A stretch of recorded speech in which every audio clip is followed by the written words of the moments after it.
The Pruning Shears of Revision, Neville Goddard. This morning's subject is the pruning shears of revision. I firmly believe that if you will wisely and daily use the pruning shears of revision, that you will find there is no objective beyond your ability to realize.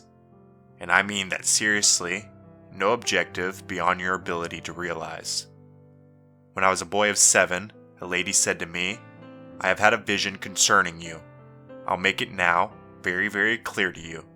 I do not know what it is you are going to do, but I've been shown you will do something that through the centuries after you are gone, man will not undo it. I can see it, and through the centuries, you will grow in stature long after you have gone. And then 3 men will be mentioned in hundreds of years to come, and you'll be one of the 3 when something is discussed that was done for man." I feel that this morning's subject, that this could be it.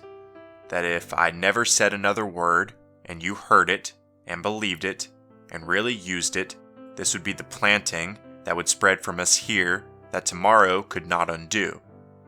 For it is magic, this pruning shears of revision.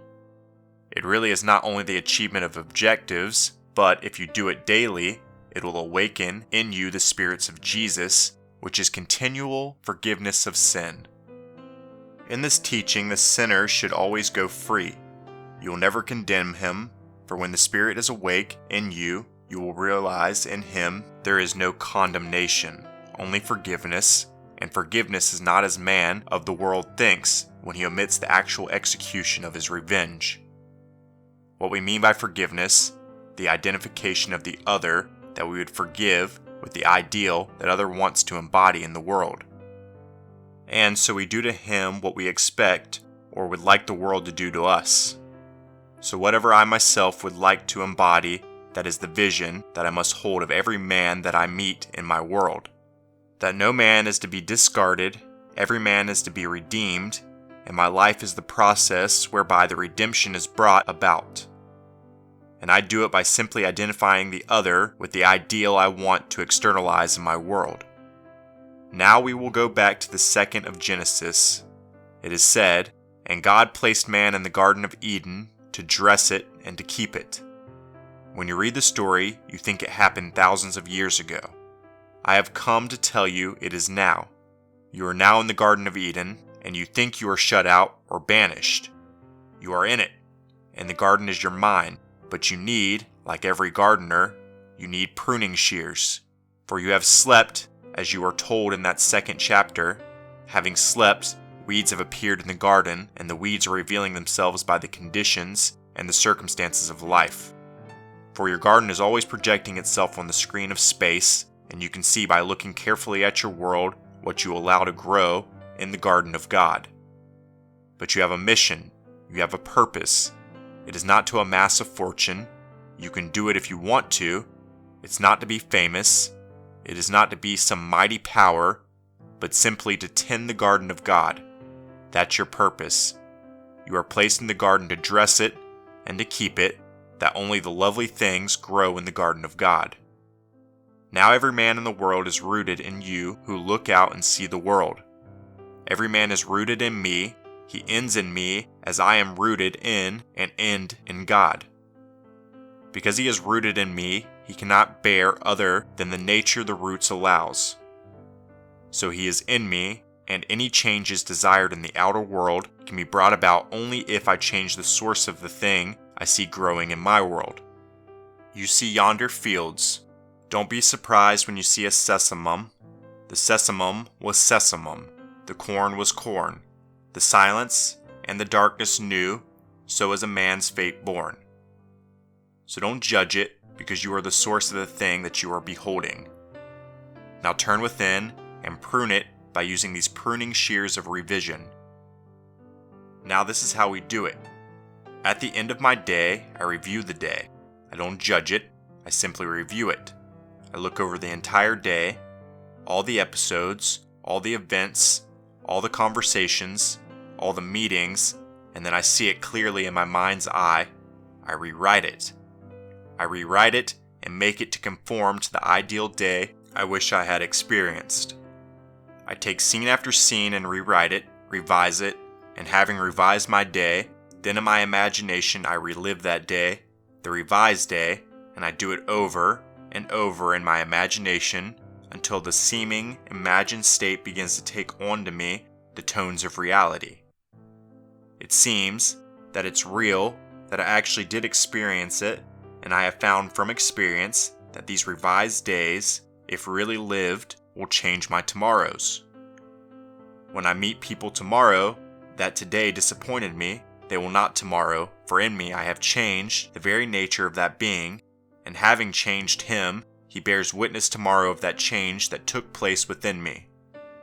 It is my duty to take this garden and really make it a garden by daily using the pruning shears of revision. I know from experience it will not only bring about these objectives and bring about these changes, but the glorious thing is, it'll awaken in you, who use it, the Spirit of Jesus, and you find yourself then not justifying, but forgiving, and you will realize that freedom and forgiveness are indissolubly linked. You cannot be free and not forgive, for the one that you would bind and judge and condemn anchors you by your own judgment of him, for he is in you. And so, by identifying him with the ideal, you want to really realize you free yourself. You are told, forgive and you shall be forgiven. Forgive not, and then you shall not be forgiven. It's automatic. It can't be otherwise, for the whole springs from you who behold it. And as you begin to practice it, the very Spirit arouses itself within you, and you know that you are he that others spoke about and thought lived 2,000 years ago.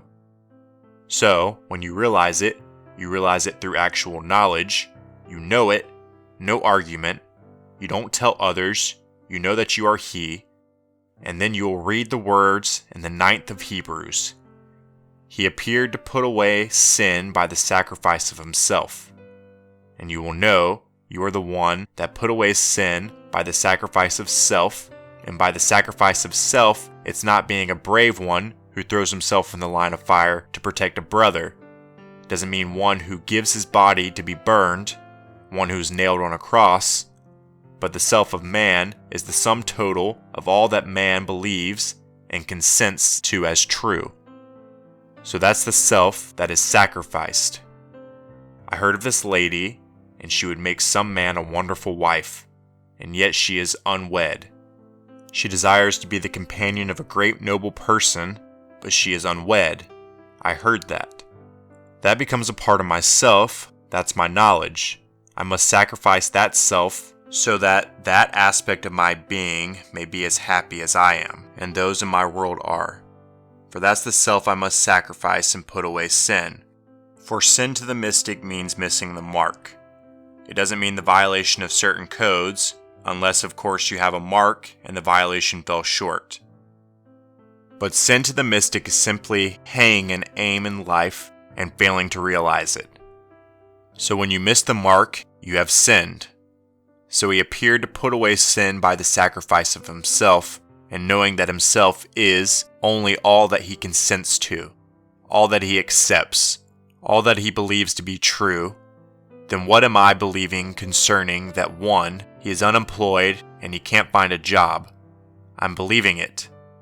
Now put away that sin where he is missing his mark, and then by putting away of the sin, I do it only by the sacrifice of myself, and myself is that belief, so now I revise. I can't say, well, I will no longer believe he is unemployed, I believe he's employed. I do it by the pruning shears of revision. I bring him before my mind's eye, and I congratulate him on his good fortune because he is now gainfully employed.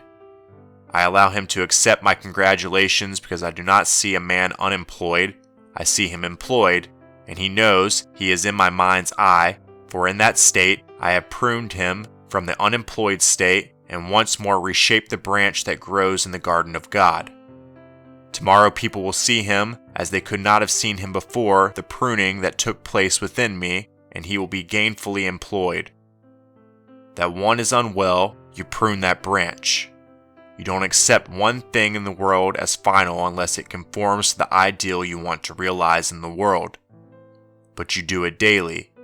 If you do not prune it daily, you will get out of the habit, then weeds will grow.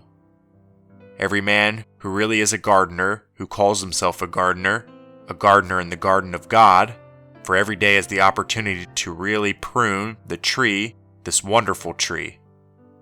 And so, everyone that you meet is a branch rooted in the vine that you are, and you are that special tree in the garden of God. A tree bearing life, a tree bearing fruit for the food of the nations. You are that one. If you take me seriously today, tonight, do not let the sun descend upon any vexation of the day. Just look at it, don't deny it, don't duck it. Look at it, then you may prune it, and then reshape it. Take the conversations with your friends today. Were they pleasant?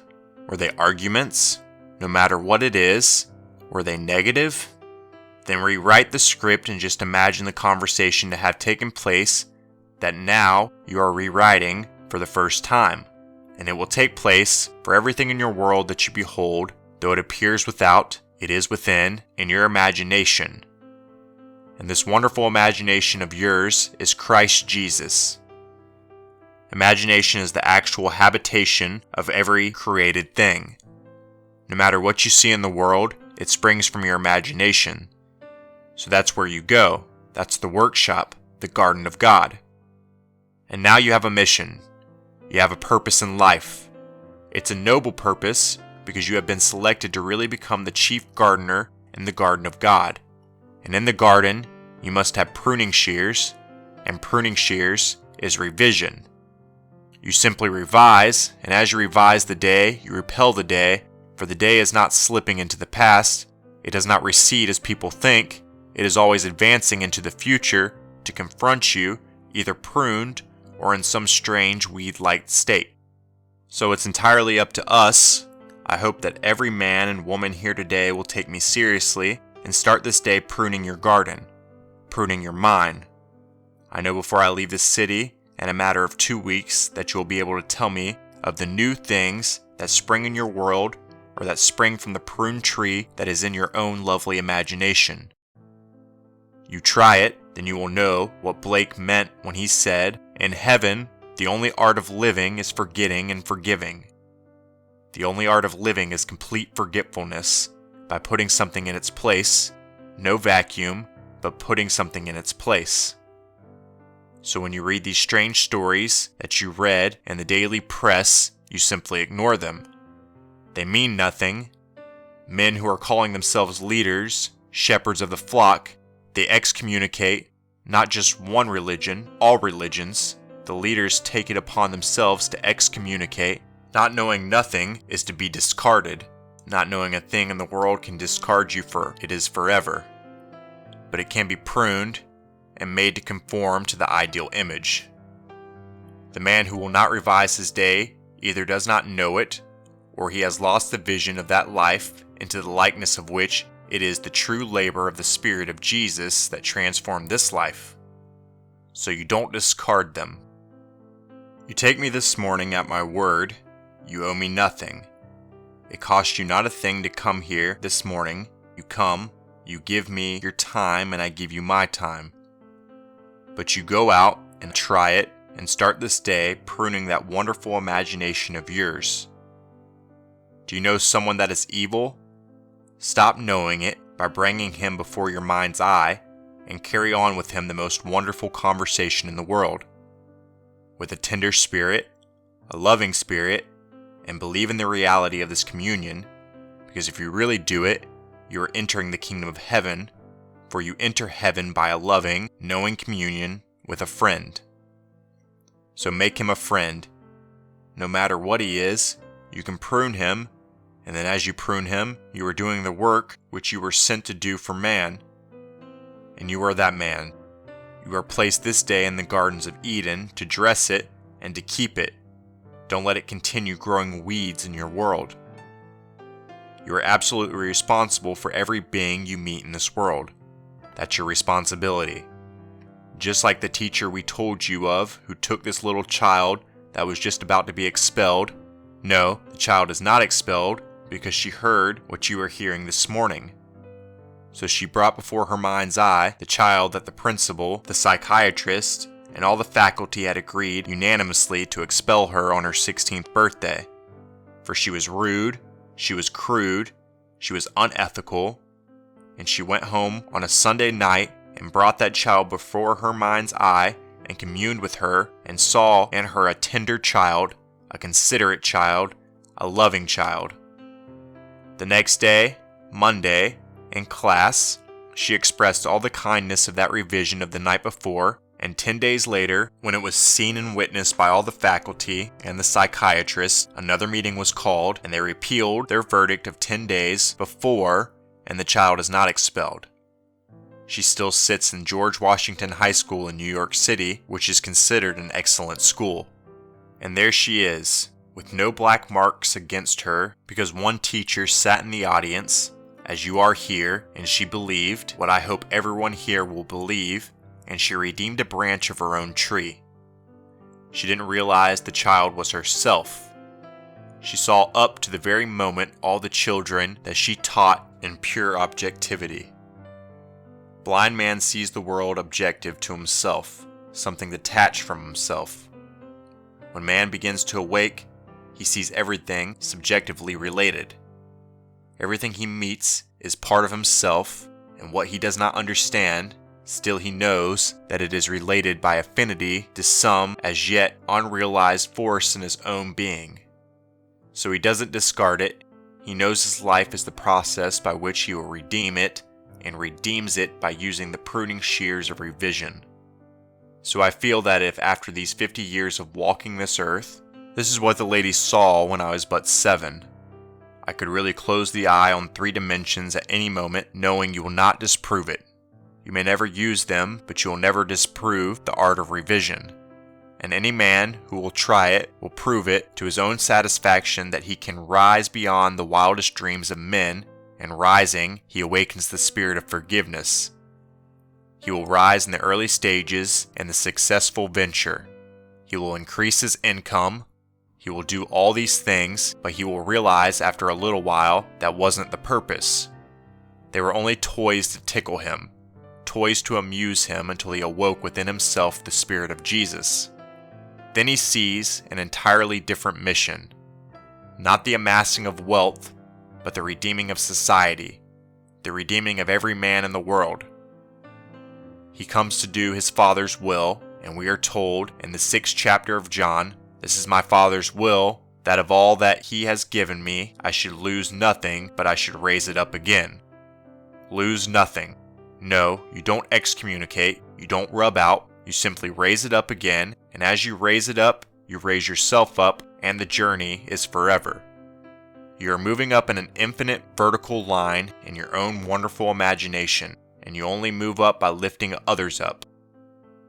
There is no other way of saving self other than by saving the real self, and every man is rooted in you who observe men. And so don't discard, raise them up, prune the tree, and become the real gardener in the garden of God. Everyone must be answered, none must be discarded. Don't say one is impossible. There is nothing impossible to your imagination, and your imagination is Christ Jesus. With him, all things are possible. Use him, stir him, wake him from his sleep. He has been sleeping through the centuries.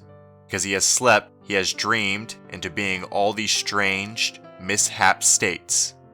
For the world only bears witness of the use or misuse of imagination. As we are told, he is the only thing in the world. What he is the only thing in the world? Your imagination. For it is the habitation of every created thing, and by it all things are made, and without it is nothing made that is made. So use it wisely, use it lovingly, and any time you use your imagination lovingly on behalf of another, you are at that moment literally mediating God to man. Imagination is the redemptive power of the world, and you are actually mediating God to man by using it in a loving, wonderful way.